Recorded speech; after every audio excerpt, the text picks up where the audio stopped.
오늘 우리가 읽은 본문은 이 사랑장으로 유명한 부분입니다. 그래서 우리는 이 부분을 보면서 사랑이 어떤 것인가, 또 사랑이 얼마나 대단한 것인지를 묵상하곤 하죠. 그러면서 사랑이란 정말 너무나 뛰어난 것이라고 생각하면서 나도 이렇게 사랑해야겠다라고 다짐을 합니다. 자, 그런데 이런 식으로 접근하는 것은 우리가 이 13장을 따로 떼어놓고 보기 때문에 발생하는 것 같습니다. 근데 이 13장은 혼자 있지 않죠. 12장과 14장의 문맥 안에서 위치하고 있습니다. 그러니까 우리는 이 13장의 말씀도 그 전체의 흐름 안에서 보는 것이 필요합니다. 여러분이 앞뒤로 있는 12장과 14장이 어떤 내용인지 아십니까? 제가 지난주에 설명을 드렸지만 둘 다 은사에 관한 내용이죠. 그리고 12장은 지난주에 보았던 것처럼 신령한 것에 대해서 우리가 알 필요가 있는데, 그것은 성령께서 하시는 일로서 그리스도를 믿고 그 안에서 우리가 한 몸이 되게 하시는 일이었다는 내용이었습니다.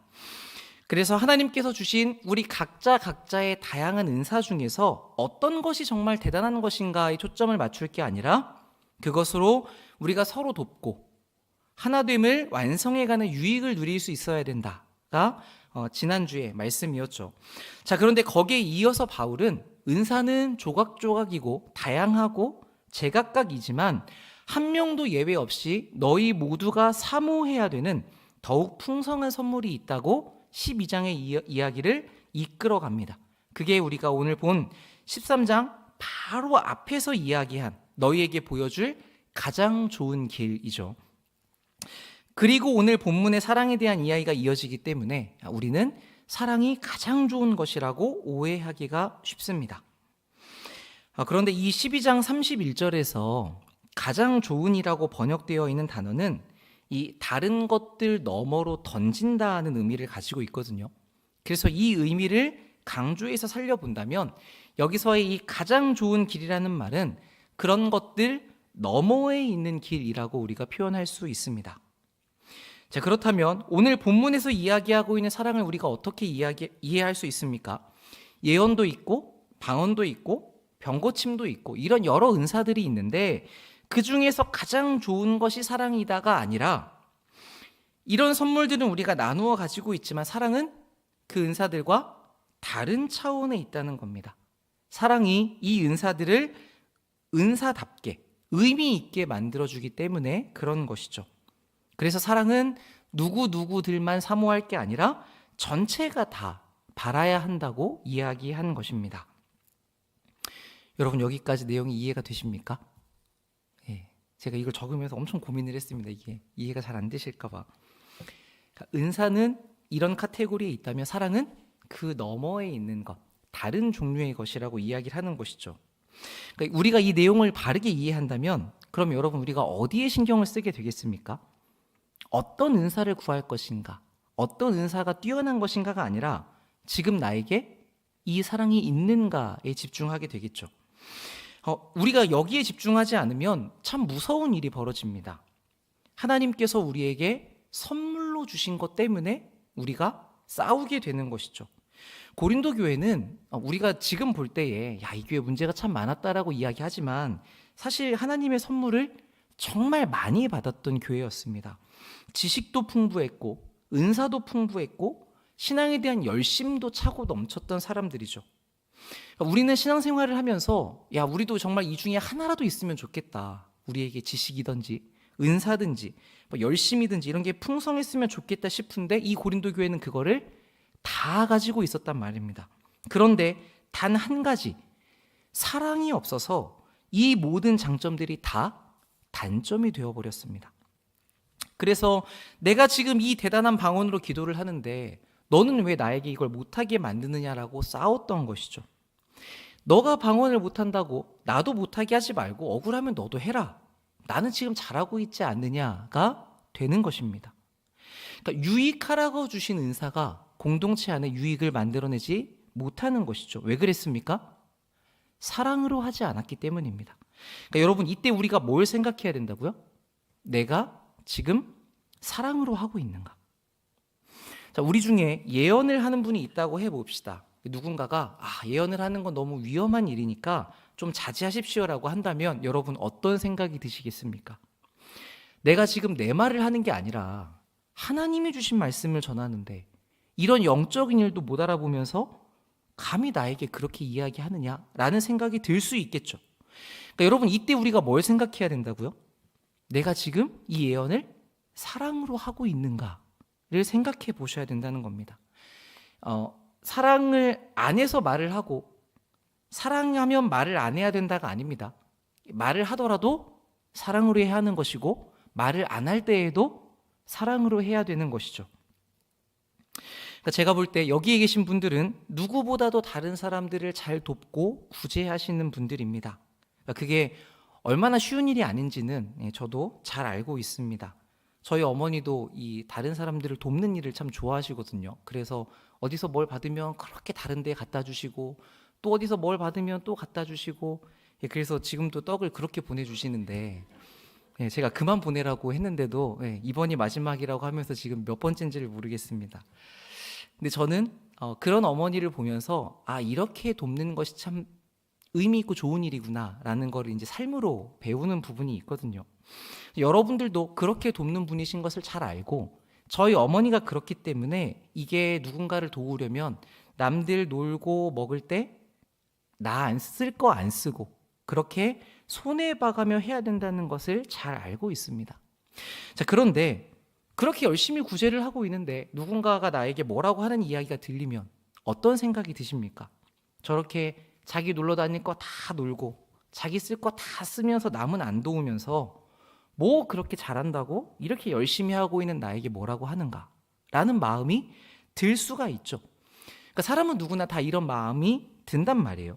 그런데 오늘 바울은 그때에도 우리한테 뭘 살피라고요? 거기서 나는 잘하고 있다가 아니라 내가 지금 사랑으로 하고 있는가? 이 부분을 돌아보라고 이해를 하는 것이죠. 그러니까 사랑은 방언이나 예언이나 다른 은사들보다 뛰어난 것이 아니라 이 모든 은사들을 유익하게 만드는 것으로 작용합니다. 그래서 바울이 골로새서에서 이렇게 이야기하죠. 이 모든 것 위에 사랑을 더해라. 이것이 온전하게 매는 띠다. 사실 이건 참 당연한 이야기입니다.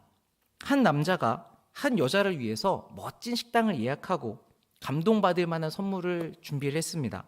그리고 좋은 차를 빌려서 태우고 가서 시간을 보내고 집에 데려다 주었습니다. 그럼 이 이야기를 듣는 사람들은 야, 그런 남자가 세상에 어딨냐, 너 정말 부럽다 라고 이야기를 하겠죠. 그런데 그때 이 여자가 이렇게 한마디를 합니다. 그 사람 정말 완벽하게 했는데 나를 사랑해서 한 게 아니었어. 그렇게 해야 된다고 배웠거나 다른 사람에게 잘 보이려고 자기를 위해서 그렇게 준비한 거였어 라고 이야기를 한다면 그럼 이 모든 수고는 다 아무 의미가 없어지는 것이죠. 그런데 이 남자가 정말 이 여자를 사랑해서 그 사랑으로 한 것이라면 그 사랑 때문에 이 모든 것은 다 빛을 발하게 되는 겁니다. 그러니까 이것과 똑같은 것이죠. 은사와 수고와 노력들 여러분 쓸모없고 사랑이 대단한 것입니다가 아닙니다. 여러분들이 그 모든 것을 다 할지언정 사랑이 없으면 그 일이 빛을 잃어버린다는 것이죠. 반대로 사랑이 있다면 여러분이 물 한 잔을 주는 작은 행동이라고 하더라도 이것은 무엇과도 비교할 수 없는 가치를 가진 일이 됩니다. 그래서 여러분께서 오늘은 이 간단한 원리 한 가지를 가지고 가셨으면 좋겠습니다. 언제나 여러분이 사랑으로 하신다면 무엇이라도 유익하지만 사랑이 없으면 그 어떤 것이라도 여러분이 천사의 말을 하더라도 하나님의 말씀을 대언한다고 하더라도 자기를 부인하는 일을 한다고 할지언정 유익하지가 않습니다. 자, 그런데도 우리는 이 사랑보다는 다른 것들에 더 신경을 쓰는 경우가 많죠. 여기 기록되어 있는 오래 참음, 온유함, 자랑하지 않음 이런 것들을 보면서 우리는 야, 사랑이 있으면 이렇게 되는구나. 그러니까 이런 걸 해야겠구나라고 답을 정해버립니다. 그러니까 우리가 참 대단한 사람들이지 않습니까? 사랑은 이런 거야라고 알려주는데 거기에서도 우리는 사랑하려면 이렇게 해야 돼라고 율법을 만들어내는 것이죠. 그러니까 여러분 이 규칙을 가지고 우리가 사랑에 대해서도 정죄하지 않습니까? 우리 교회는 참 사랑이 없다. 이걸 못 참아주나? 참 사랑이 없는 사람이다. 그러니까 사랑을 주장하면서도 사랑이 뭔지를 전혀 모르고 이야기를 하는 것이죠. 그러니까 이렇게 사랑으로 되는 일이 없기 때문에 교회가 정죄받고 상처를 받습니다. 유익함이 없는 것이죠. 그러니까 이런 일을 자꾸 얘기를 들으면 여러분 어떻습니까? 야, 사랑 없다는 얘기 지긋지긋하다. 어떻게 좀 사랑이 있어 보자 라고 해서 우리가 어디로 가냐면 정죄받지 않기 위해서 이제 그 모양을 만들어내죠. 예의 있는 모양, 잘 참는 모양. 그래서 속은 아닌데 속은 너무 열이 받지만 겉으로는 잘 참는 것 같은 가면을 씁니다. 그리고 나서는 이제 그걸 방패로 삼아서 남을 더 공격하죠. 전에 나한테 예의가 없다고 하지 않으셨습니까? 이제 내가 이렇게까지 예의를 갖추는데 당신은 왜 이제 나보다 못합니까? 그렇게 자기의 의로움을 만들어내서 남에게 되받아칩니다. 그러니까 서로가 더 공격적이 되는 것이죠. 근데 여러분, 우리가 잘 참는다고 해서 온유한 모습을 보인다고 해서 이게 다 사랑에서 나오는 것입니까? 그렇지 않을 수 있죠. 자랑하지 않는 것, 존중하고 예의를 갖추는 일 같은 것도 마찬가지입니다. 사랑하지 않아도 우리는 그러한 모습을 보여주려고 할 수 있습니다. 그래서 우리는 다시 그럼 우리가 사랑하려면 어떻게 해야 되는가로 돌아오게 됩니다. 여기서 진리의 단순함이 드러나게 되죠. 하나님이 사랑이시지 않습니까? 그러니까 우리가 사랑하기 위해서는 어떻게 해야 됩니까? 사랑이신 하나님을 닮아야 하고 우리가 하나님 같이 해야 됩니다. 그런데 매번 우리는 어떻게 하냐면 자꾸 내 힘으로 해보려고 해요. 그러니까 실패할 수밖에 없는 것이죠. 사랑은 우리가 만들어낼 수 없는 것입니다. 우리 안에 사랑이 있지 않죠. 근데 이거는 단지 내 안에 사랑이 없으니까 이 사랑을 길러내보자 라고 하는 것과는 전혀 다른 이야기입니다. 우리가 하나님을 만들어낼 수 없는 것처럼 우리는 사랑도 만들어낼 수 없습니다. 자, 그렇다면 우리가 사랑할 수 있는 유일한 방법은 무엇입니까? 이 질그릇 안에 보배를 담아서 그 보배가 빛을 발하도록 만들어야죠. 사랑이 우리 안에 있어서 이 사랑을 드러내는 것으로 가능합니다.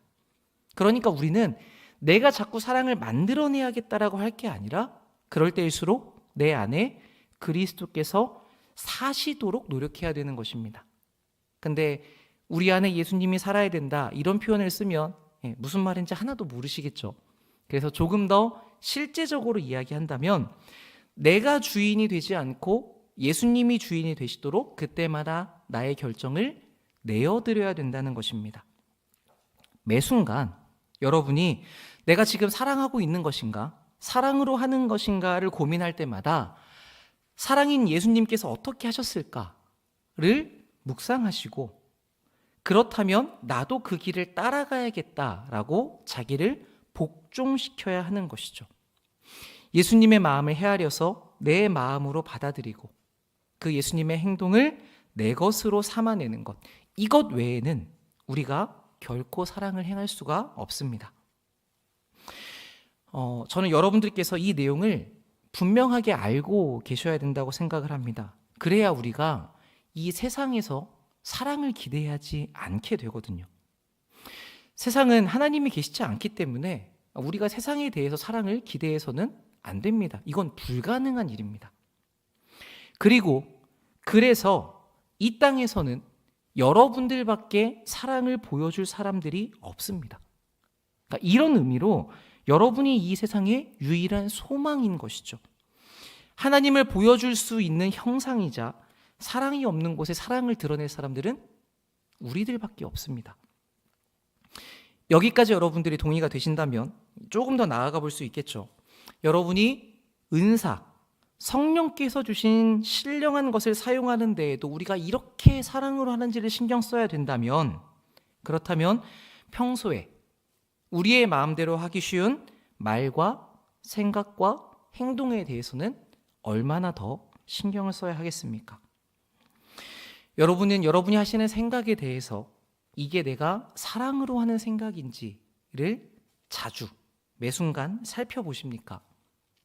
누군가와 대화를 나눌 때, 심지어는 우리가 즐겁게 장난을 치거나 농담을 할 때에도 이게 이 사람을 살리기 위한, 이 생명을 풍성하게 만들어내는 사랑으로 하는 것인지를 고려하며 한마디 한마디를 꺼내십니까? 제가 이렇게 말씀을 드리면 아니 목사님, 사람이 어떻게 그렇게 살 수 있습니까? 라고 참 많이들 이야기를 하십니다. 그렇죠. 우리가 어떻게 모든 면에서 그렇게 완벽하게 할 수 있겠습니까? 그런데 어차피 우리가 그렇게 살 수 없으니까, 그러니까 삶에서의 훈련을 결단하지 않는다면 우리는 많은 시간이 흘러도 지금과 똑같은 모습으로 살아가겠죠.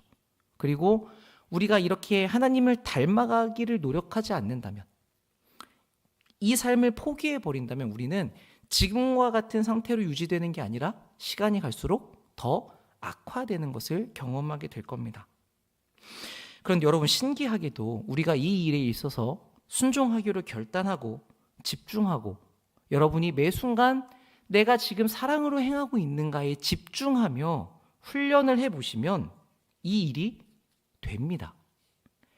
한 번에 그렇게 되는 건 아니지만 점차 여러분이 여기에 물들어가고 여러분이 그 생각을 하는 사람이 되는 것이죠.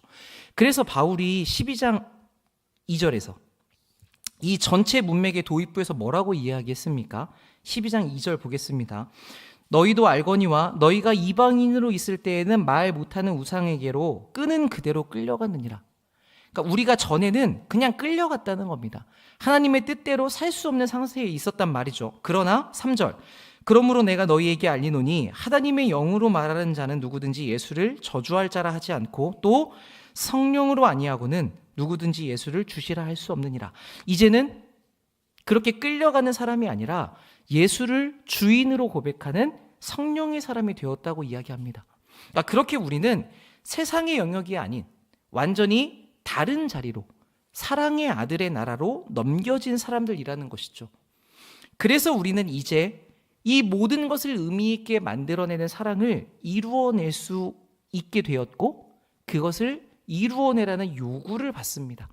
우리가 이미 다른 차원으로 넘겨졌기 때문에, 우리가 그것을 할 수 있는 자리에 있기 때문에 그렇죠. 이것이 여러분들에 대한 성경의 선언입니다. 하나님은 항상 우리가 할 수 있는 모든 것을 공급해 주시고 나서 우리에게 그 일을 행하라고 명령하시죠.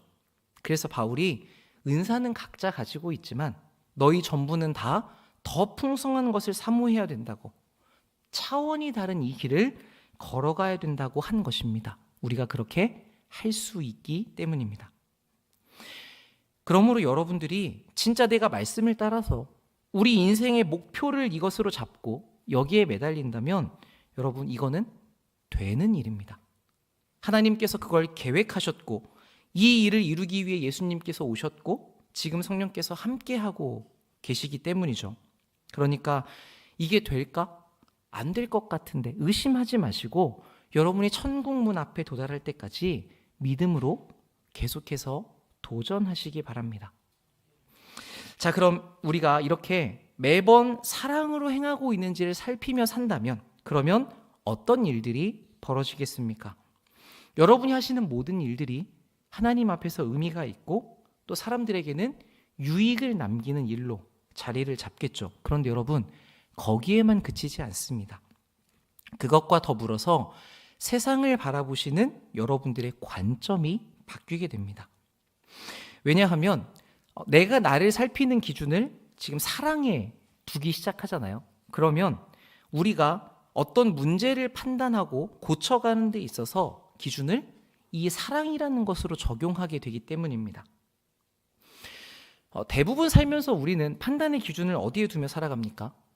보통은 다 잘잘못에 두고 살아가죠. 그래서 무슨 일이 벌어지면 누가 잘했고 누가 잘못했는지를 가릅니다. 그리고 그때 잘한 사람은 거봐 내가 잘했지라고 우쭐하게 되고, 잘못한 사람은 그래 내가 잘못했네라고 이게 쭈구리가 되죠. 그런데 한 번씩은 우리가 이야기할 때가 있습니다. 잘한 사람에게라도 그래도 이번엔 너가 좀 참아줘라, 이렇게 이야기할 때가 있는데, 그러면 이 잘한 사람은 그렇게 억울할 수가 없습니다. 아니, 왜? 내가 잘했고 제가 잘못했는데 왜 내가 손해를 봐야 되느냐? 왜 내가 참아야 되느냐라는 생각이 드는 것이죠. 그럼 우리도 옆에서 너가 좀 이번엔 참아줘라고 이야기를 하더라도 그 사람이 그렇게 이야기하면 사실 딱히 할 말이 없습니다. 왜냐면 우리가 봐도 그 사람이 잘했고 맞다고 생각을 하니까요. 근데 문제는 이런 생각의 방식이 세상뿐만 아니라 신앙 공동체 안에서도 똑같이 적용이 되고 있다는 것입니다. 근데 여러분, 우리의 기준은 거기에 있지 않죠. 잘못했으니까 네가 참아야 된다가 아닙니다. 누가 참습니까? 더 사랑하는 사람이 더 참는 것이죠. 잘잘못을 따지면 어떻게 되는지 고린도교회가 그 결과를 너무 명확하게 보여주지 않습니까? 공동체가 상처나고 손해가 생깁니다. 유익하라고 주셨던 선물이 공동체를 깨뜨리는 도구로 사용이 됩니다. 그렇지만 우리가 이 판단의 기준을 사랑으로 바꾸면 많은 것이 달라지게 되죠. 저 사람이 실수했고 잘못했고 실패했습니다. 그래서 잘못하고 틀렸더라도 그게 다가 아니라 이 사람이 사랑해 보려고 노력했는데 지금 부족해서 잘못되었다라는 걸 안다면 우리는 그 사람을 이해하고 받아들여 줄 수 있습니다. 또는 상대가 아직 그렇게 하지 못할 정도로 미숙하다고 하더라도, 그래서 여러분들이 맞고 여러분의 행동이 옳았다고 할지언정 거기서 지금 내가 사랑하고 있는가를 생각한다면 우리는 한 번 더 그 사람을 참아줄 수 있게 되는 것이죠. 그러니까 이렇게 오늘의 본문은 여러분이 무언가를 바라보시는 관점이 잘잘못에 있지 않고 사랑이 될 것을 요구하고 있습니다. 그렇게 될 때 무슨 일이 드러나는지를 4절부터 이어지는 본문이 설명하고 있죠. 우리 천천히 7절까지 같이 한번 읽어보도록 하겠습니다. 13장 4절부터 7절까지입니다. 사랑은 오래 참고 사랑은 온유하며 시기하지 아니하며 사랑은 자랑하지 아니하며 교만하지 아니하며 무례히 행하지 아니하며 자기의 유익을 구하지 아니하며 성내지 아니하며 악한 것을 생각하지 아니하며 불의를 기뻐하지 아니하며 진리와 함께 기뻐하고 모든 것을 참으며 모든 것을 믿으며 모든 것을 바라며 모든 것을 견디느니라. 아멘.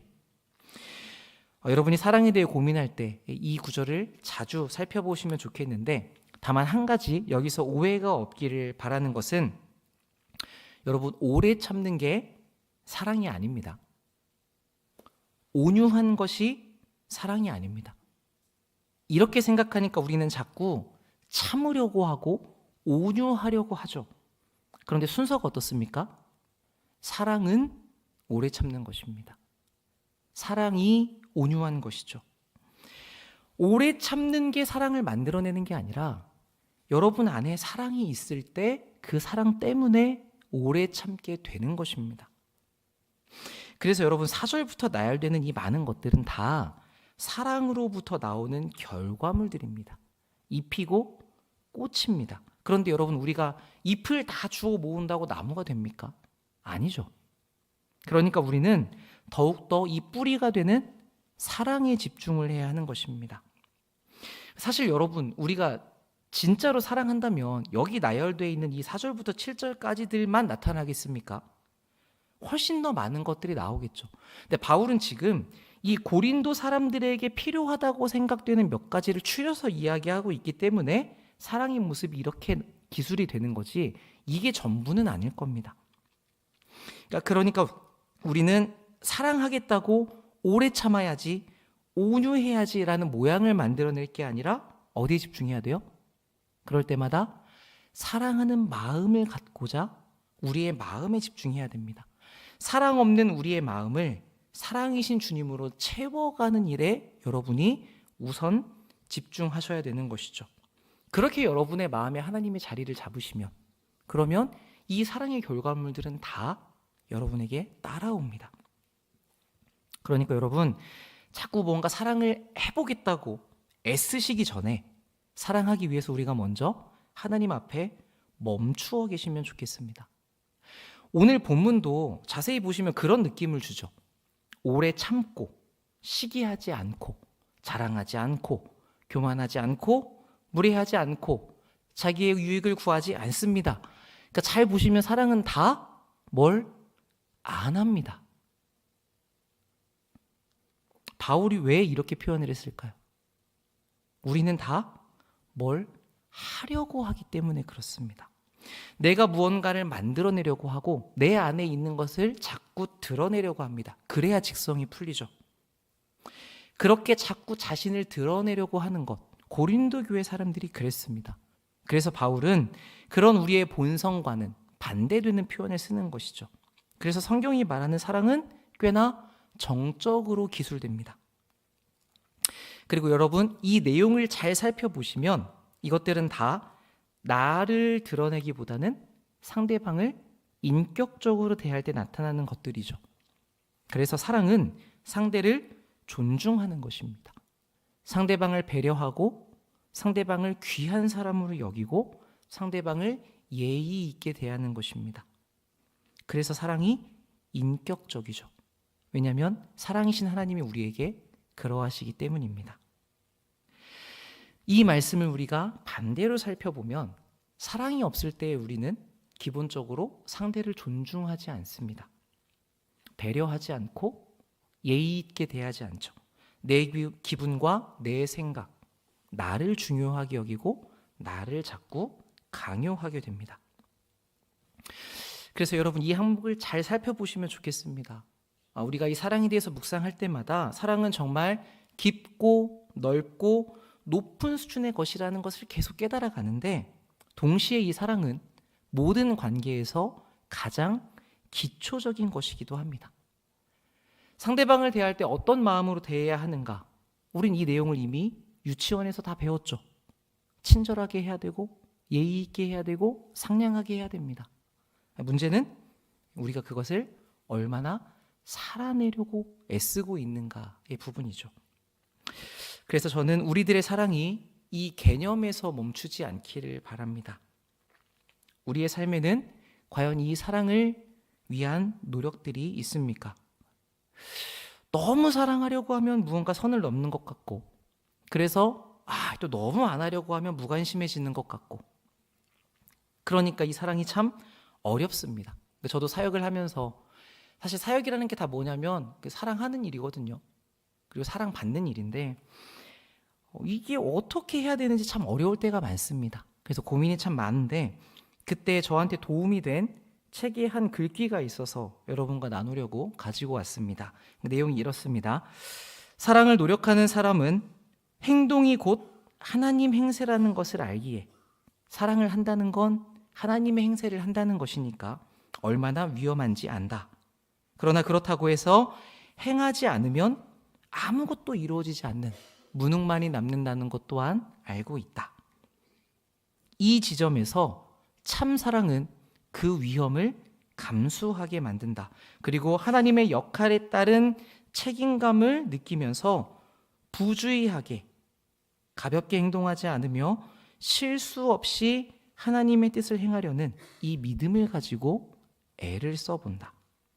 그래서 결국 우리는 역설에 이르게 되죠. 오로지 겸손한 사랑을 통해 추장하고 내세우는 것이 아니라 낮아지고 섬기는 사랑을 통해서 인간은 감히 하나님을 닮아갈 수 있는 것이다. 우리가 하나님을 닮는다는 표현을 참 많이 하는데 그 이야기는 사랑 없는 사람이 사랑이 있는 사람이 된다는 이야기입니다. 그래서 보면 볼수록 기독교 신앙의 정수는 이 사랑에 있는 것이 맞는 것 같습니다. 그래서 세상 사람들도 우리한테 얘기하기를 기독교는 사랑의 종교라고 이야기를 하죠. 인생이 이 사랑을 배워가는 과정이라고 한다면, 예수님을 닮는 것이라고 한다면 우리의 인생에는 얼마나 많은 사랑이 꽃을 피우고 있겠습니까? 바울은 성공이냐 실패냐, 잘하고 있느냐 잘못이냐를 떠나서 우리의 모든 인생을 담아낼 한 가지 기준을 알려주었죠. 차원이 다른 길, 그게 무엇이냐면 사랑입니다. 그 사랑을 받아서 우리가 탁월해졌고, 그래서 이제는 우리가 그 탁월함을 만들어갈 차례이죠. 이것을 여러분들의 삶에서 자주, 그리고 실제적으로 고민하셔서 여러분이 있는 자리에서 사랑을 더욱 흘려보내시는 복된 주님의 백성들 되셨으면 좋겠습니다.